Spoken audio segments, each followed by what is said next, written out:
Welcome to Fall, Rise, Give, a space where we invite you to dig into the real cause of your suffering, looking at opportunities for growth with a change in your beliefs, thoughts, and actions so you can be your true self and be inspired.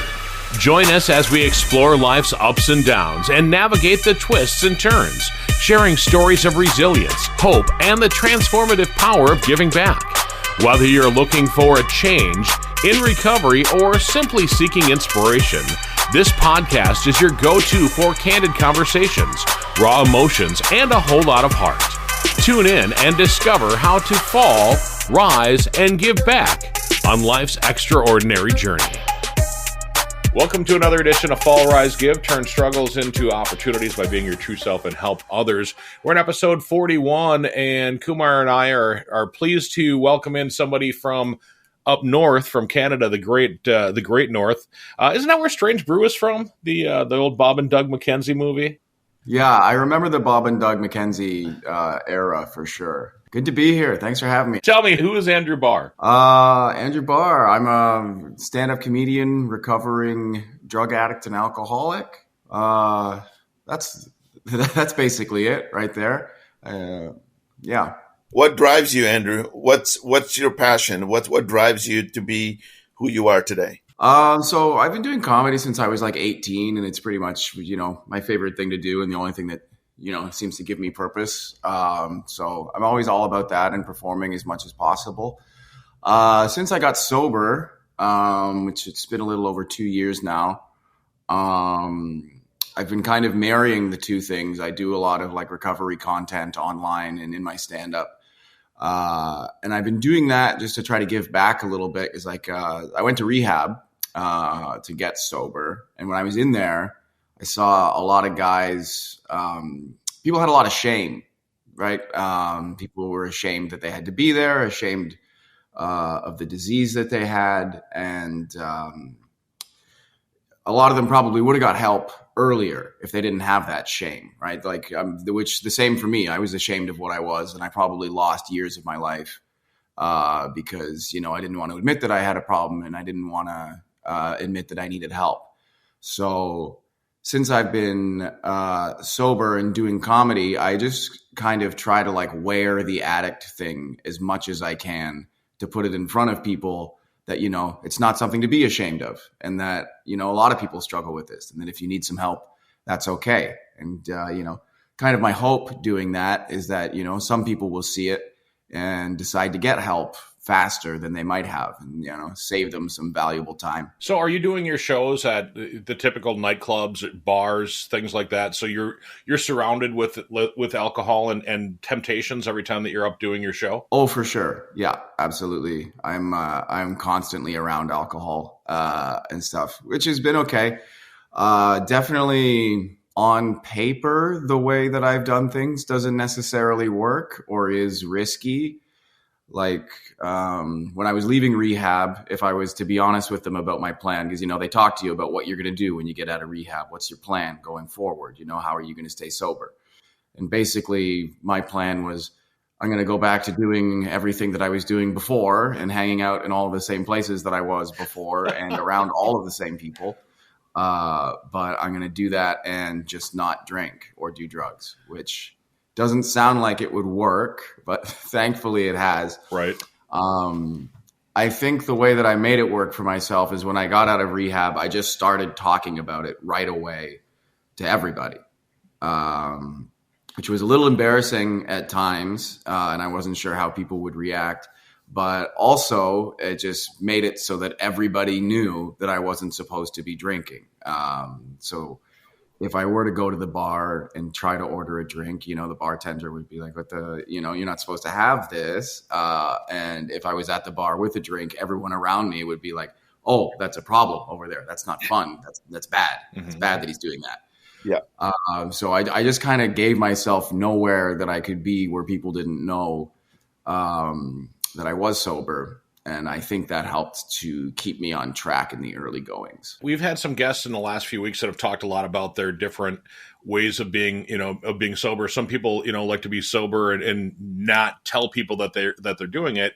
And you're like a few of our guests where they want to, be loud and be like, hey, this is me, I'm being sober. Yeah. Was that hard to do as a guy that typically tries to be funny? And I'm assuming that, when you were drunk and high, you were probably, thinking that you were the funny guy just because you were, doing stupid stuff. Yeah, definitely. Going back to doing stand-up without drugs and alcohol was interesting because I always like to have at least 2 drinks in me before I went on stage, for sure, to kind of loosen me up a little bit. And I had never done comedy without alcohol also being part of my life. Like, I started comedy when I was 18 and I was already, drinking a fair amount by then, certainly not at my peak yet, but I had never been funny on stage without alcohol. So you start to think, can I be funny on stage with alcohol? You're like, is it the drugs and the alcohol that's been making me funny this whole time? And without them, am I going to be kind of useless up there? So there was some pretty extreme anxiety surrounding that concept because, comedy's always been the most important thing in the world to me. And like the only thing I've done with my life, essentially. So, there was the concern, like, is that all going to go away if I get sober? And then it turns out, in hindsight, obviously, the opposite. It was me that was funny the whole time. And if anything, the drugs and the booze were just holding me back. My career's, going better now. I've done some of the best writing I've ever done in the last couple of years. I feel sharper on stage. Everything has improved. Turns out I have kind of this dry sense of humor, kind of the British Benny Hill kind of stuff, watching with my dad growing up. With the guys and I play golf with regularly, they still drink a lot. And I stopped drinking. And I found myself making jokes that were kind of, maybe a little offensive in the past. But now I was very conscious they were offensive. And I was poking fun at them in certain ways and being direct. And I found myself being more witty. And I think there's this level of awareness that comes with it. I'll say this. I agree with you. Like you're saying that, since you've been sober, you're like cracking more jokes maybe. And like your humor is there. I think what I'm finding is that, drugs and alcohol, they refer to them as mind altering substances. Right. Yeah. And a lot of people don't take that like literally enough. It's like altering your mind. So basically when you're constantly consuming these things, you're essentially no longer yourself. So what sobriety's given to me is that I'm comfortable now knowing that even though I'm perhaps not perfect or anything, that every day I am the most authentic version of myself that I know how to be. And I think people are the funniest when they are truly being themselves. So I think it benefits comedy to be sober, because it's as authentic in your own body as you can be. I found over time, I have a friend who's sober, and one of my favorite things that she's ever said to me, she's about 5 years in, she was like, I just keep getting weirder. And I found that that's true over time, because you get so much, I don't know if you guys found this, but when you first get sober, there's so much time. Exactly. All of a sudden, so much. Exactly. Like, it's incredible for all the negative things you can say about alcohol, and there's a million of them. It is very effective at killing time. Like, just days can go by like nothing. So when all of a sudden you don't have those vices to just like evaporate days, you're faced with all of these hours. And then, gradually as you heal, you start to fill that time with like the shit that you want to do. Which is cool and does make you a little bit weirder, I think, but in a good way. Like, I'm still finding new hobbies and stuff. This week, I've been giving a lot of thought into looking into like adult coloring books. I haven't colored in a long time, and I think that would be fun. But I like that about all the time that you sort of get back. Is now it's up to you to fill it with like, what do you actually want to do? What do you really think is fun? Exactly. One of the things that I always say is, I was talking to a friend of mine this morning at the gym, and it's pretty early here, still 8:40 in Seattle. And we were saying that when you have the time, you do things, reading and writing and doing all of this stuff that But when you don't have the time, you're just trying to kill time, trying to hide the pain, trying to just be numb. And most of us, even the people that aren't hardcore alcoholics, let's say they drink 2 or 3 drinks. It alters the mind each drink for an hour. And so 2 or 3 hours go by during the day, and it's just like you're living a numb life. So I wasn't a hardcore alcoholic. I was basically drinking wine 2 to 3, 4 glasses a night. And most nights, not every night, but during COVID is when it really got to me, as working from home and all that. But I felt like I was living a numb life. I wasn't reading the books that I used to read. I wasn't doing the activities with friends. I stopped golfing for all these years. And the guest that we had last week, he's talking about hunting. He's from Michigan, and hunting and playing golf and all these hobbies that you want to have. And the topic last week was being sober can be fun, and which is something that people are afraid of. And they're like, hey, when I get sober, I want to have fun. Or like you were afraid of, am I going to be funny if I'm sober? And so was it the alcohol or was it you? And you found out it was totally you. And so part of sobriety, kind of part of fall, rise, give, is once you fall and then you rise and then you give back, you get this thing, this life of being your true self. And that's the magic of what I think that's the grateful part of being an alcoholic or being an addict that is in recovery. Yeah, I agree totally. And I do think that sobriety is fun because like you have more energy, and energy is fun. Being tired is not fun. And alcohol really does, it saps a lot of your energy. And I think when you're sober, you have to figure out how to fill your time, which makes you more creative, which is more fun. And yeah, like I can relate, like you said, you weren't reading anymore. Or like booze really does kill a lot of your motivation and your energy. Something I learned not that long ago is they say that, so say you're someone who drinks, 4 glasses of wine a day. They say that if you get 8 hours of drunk sleep, that is the equivalent of getting 2 hours of regular sleep. So even if you're drinking that much, and you're getting what seems like an appropriate amount of sleep, it's really like every day you're only getting 2 hours of sleep. And think what that's doing over a long period of time to your motivation, to your ability to get things done, to your mental health. It's like really, really detrimental. Absolutely. Yeah. Andrew, let's talk a little bit about some struggles. What have been your biggest struggles? What have I been struggling with? Sugar. Since getting sober, sugar is hard.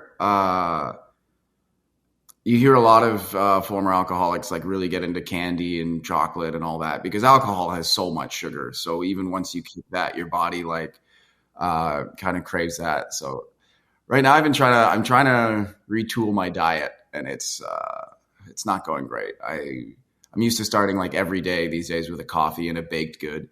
So I'm also maybe having too much caffeine. I don't know. There's always work to be done, right? Even though I'm sober. Technically, I mean, some people argue caffeine mind altering, and fair enough, but whatever. Sober from my DOCs, but there's always work you can be doing. Even though I'm sober and no one's like mad at me anymore for destroying my life, I still am. I've been consuming a lot of sugar, a lot of caffeine, and sometimes things like that are harder to get rid of, I think, because maybe it's not like as chemically addictive as like cocaine or alcohol. But also like nobody yells at you for doing it, or like it's not messing up any of my relationships that I'm having 2 butter tarts every day and stuff. So I think some of the smaller addictions like that are kind of tough to kick because it's not affecting any of your relationships in a negative way, but still it is like, not good for you or whatever. I'm doing a lot of exercising right now, so I need my diet to be like a little bit better. Like I should be more protein dominant and stuff. But this morning I had a blueberry scone and some candy off my coffee table, and that's the only thing I've eaten. No, I'm a fat guy, and right now you're just making my mouth water is all you're doing. Yeah, right? Thanks a lot, Andrew. Yeah, no, I totally agree with the sugar thing. I used to hate chocolate, but now I'm eating chocolate more than ever before, or eating cookies. But I want to take a step back a little bit, and I want to kind of share my little story around kind of my biggest struggle, and then maybe there's a seed in there for you that stops out as well. One of the biggest struggles that I've had throughout my life is I felt I wasn't good enough. I wasn't good enough to be a famous author. I had started an internet company and sold it for X millions of dollars years ago. But even then I felt, hey, I'm not good enough to be a motivational speaker or an author or whatever. I was a young guy who's been pretty successful, run a few marathons and that kind of thing. But I always struggled with anxiety around finances and things like that. And what I really was missing for myself was self-acceptance, right? Just accepting myself for not being perfect, but being human. And so that's the kind of uncovering of the struggles that I'm going through now. And now I'm starting to feel like, hey, I don't need to be perfect. I'm totally fine accepting and loving myself for who I am today, because I know that I don't need to be perfect. As humans, we're not supposed to be perfect.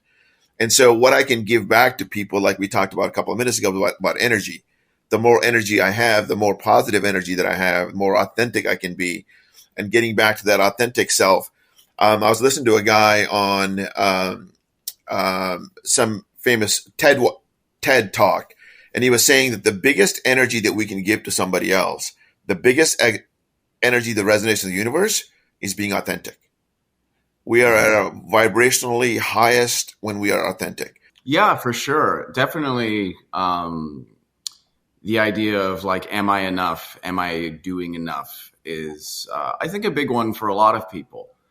I think perhaps, especially today, there's more pressure on everyone to achieve than ever before, just because like the economy is so bad that it feels like less and less is guaranteed to us, every day that goes by. So there's a lot of pressure to really get things done, and I think you can feel it in everybody. But I think especially for artists, that's a struggle for people all the time.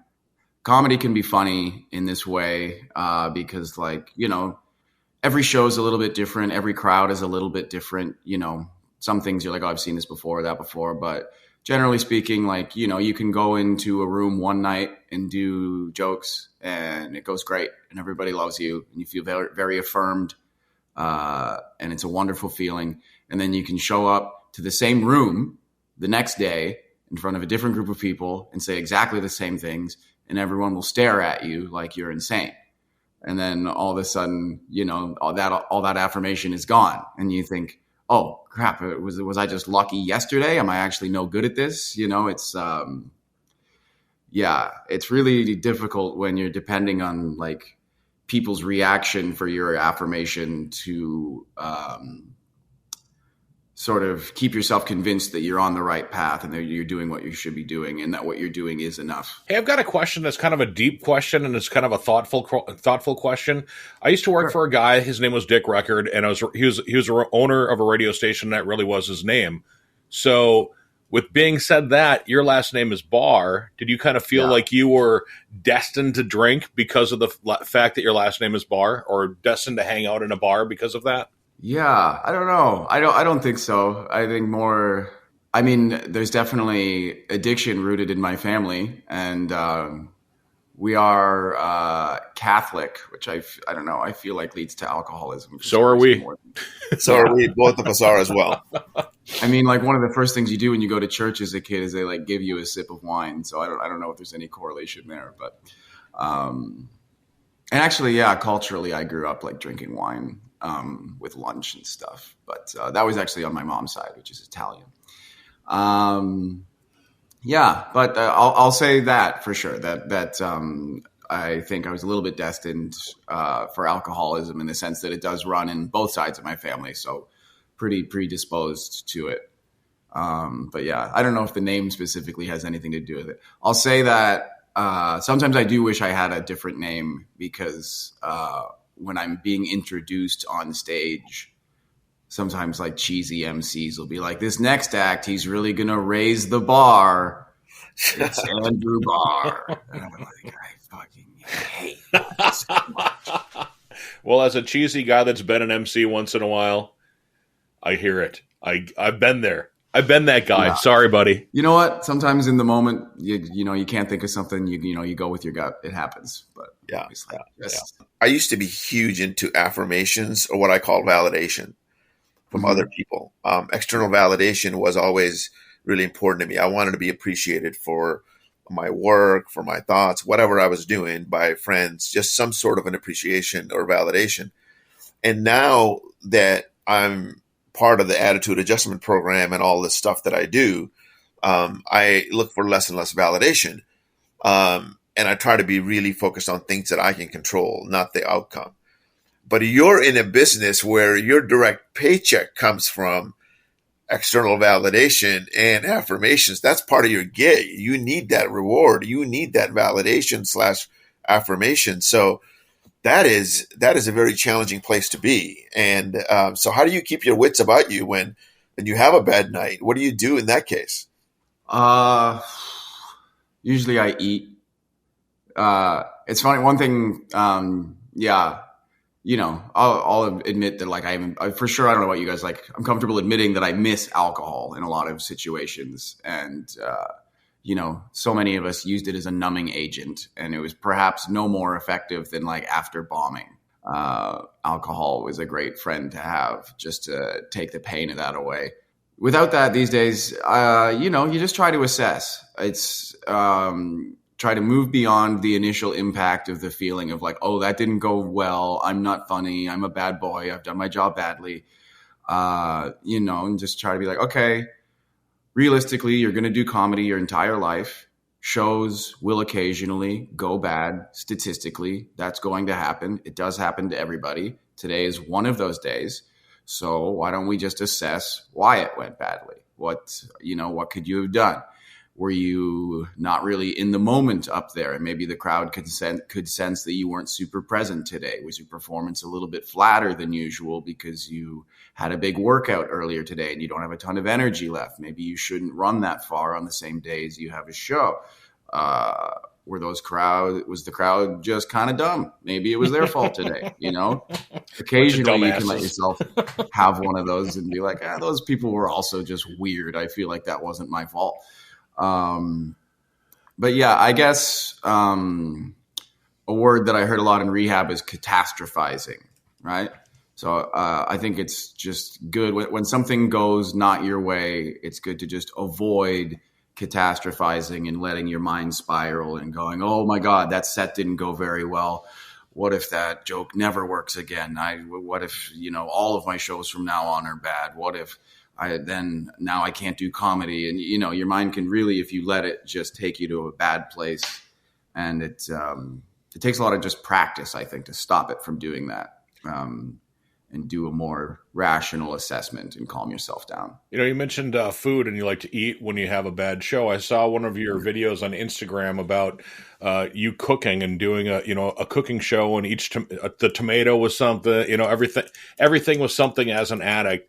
So ever thought about doing a show on cooking? Here and there, yeah. I don't know. I would like to, maybe if my following keeps growing, I'd love to those guest judges they bring in on cooking shows. Yep. Yeah. I'd love to be a guest judge guy and eat some good food. I do like making the cooking videos. I'll say this. I think I'm a bit of a fraud in this department. In my opinion, I don't actually cook that well. I have a few good moves and a bit of knowledge, but the skill that I have in these videos is that I can make them funny because I'm a comedian, so I know how to write jokes around the food.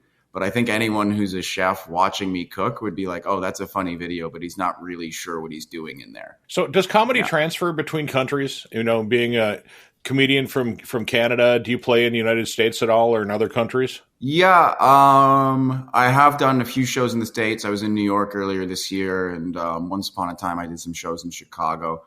I think Canada to US, pretty similar. A lot of our media comes from your country and stuff, a lot of our entertainment, a lot of our news.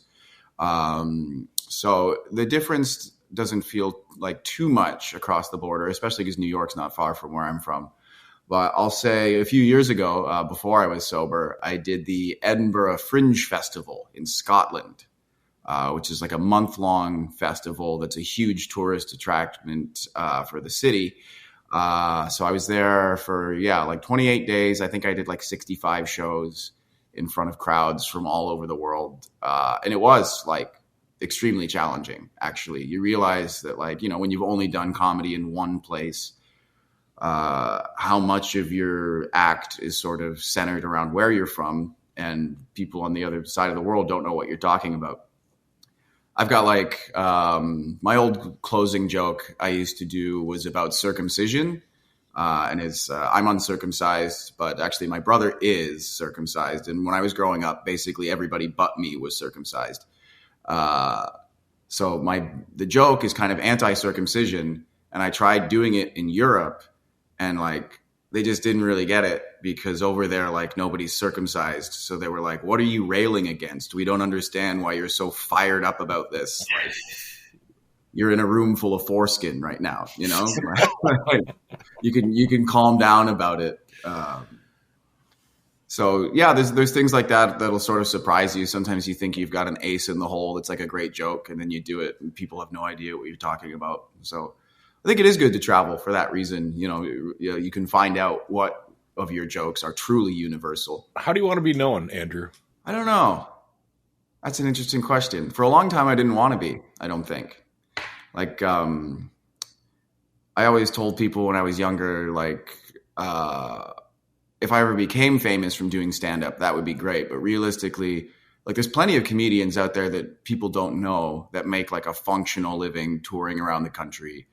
And my goal has always just kind of been like to make a comfortable living doing what I love to do. And after that's done, what if people know who I am or not? Like, I'm content just knowing I'm doing what I like to do and making enough money that I don't have to like be in a constant state of worry. So yeah, but in recent times, things have kind of changed in my industry, and social media is so much more prevalent. And it feels like to be successful in my field, you do need to have a strong social media presence, and kind of, you do need to make yourself known. You do need to build an audience. You do need to have a following. I think social media is kind of like a dangerous tool, right? I think most people would agree. Like, it's you can do a lot with it and accomplish a lot of things that before it you could not. But also, especially for addicts, it can really suck you in and mess with your mental health. And there's a lot of negativity in social media, on the internet, especially in like comment sections and stuff. So I think I just like to be known as someone who's trying to engage with it in a positive way. Is when I first started, like, there was a point where I accepted I have to be a social media guy now. This is what is required in my industry. So I'm going to start doing that. I don't really know what that looks like. I started making videos, and I was like, okay, what are other people doing? And I saw like Stitch videos on TikTok are popular, where somebody does something and then you stitch to yourself and you say something mean about what they did. People seem to really like that. So I was like, oh, okay, maybe I can do that. And then I was just like scrolling through social media, trying to find someone I've never met before to be mean to. And it like felt gross and bad, and made me like kind of sad. So yeah, everything that I'm doing today with my social media, I'm just trying to create a more positive environment in this sort of precarious space that can be, negative for people's mental health. That's totally awesome. Spreading the positivity is huge. Andrew, just want to ask you a question, since you've kind of been in recovery and been out there and done a lot of personal development work, exercising and, watching your diet and things like that. Do you meditate and or do you visualize on a regular basis? You know what? I did, and I've fallen off. I think it's a really good practice. When I was in rehab, we meditated every morning, and definitely at first I thought it was like, kind of dumb or whatever, because you're not doing it right away. And in early recovery, I feel like a lot of people do not like to meditate because it means that you have to be alone with your thoughts, which is something you've been avoiding for sure, right? Yeah. That's why you've been numbing yourself so much, is you don't like being alone with your brain. So the idea of meditating is something you're going to reject right away because you're intimidated by it, probably a little bit afraid. But I was like forced to do it every day in rehab. So after a couple of weeks, I was like, okay, I think I'm starting to like maybe do this better. And I was less intimidated by it. And I do think it's a really good practice. When I first got out of rehab, I would start every day. I would make a smoothie, and then I would write a journal, and then I would write a gratitude list, and then I would meditate for 10 to 20 minutes, and then go to the gym. And if you start your day like that, it is so hard to have a bad day. It really sets you up for success big time. I'm definitely pro meditation, and I would like to get back to it more. But I'd like to thank you guys for doing what you're doing, putting out positive content and good vibes into the world. We could use more people doing stuff like this. So I'd like to express some gratitude to you guys for having me on. I really appreciate it. Thank you for joining us on this episode of Fall, Rise, Give, where we explore stories of resilience, growth, and giving back. If you enjoyed today's episode, please visit our website at www.fallrisegive.com. Also, consider subscribing to our podcast on your favorite platform and leaving us a review. Your feedback helps us to continue to bring you inspiring stories. Stay tuned for our next episode, and remember, every fall is a chance to rise, and every rise is an opportunity to give. Until next time, keep falling, rising, and giving. This is Fall, Rise, Give, produced by podcastforhire.com. Thank you for listening.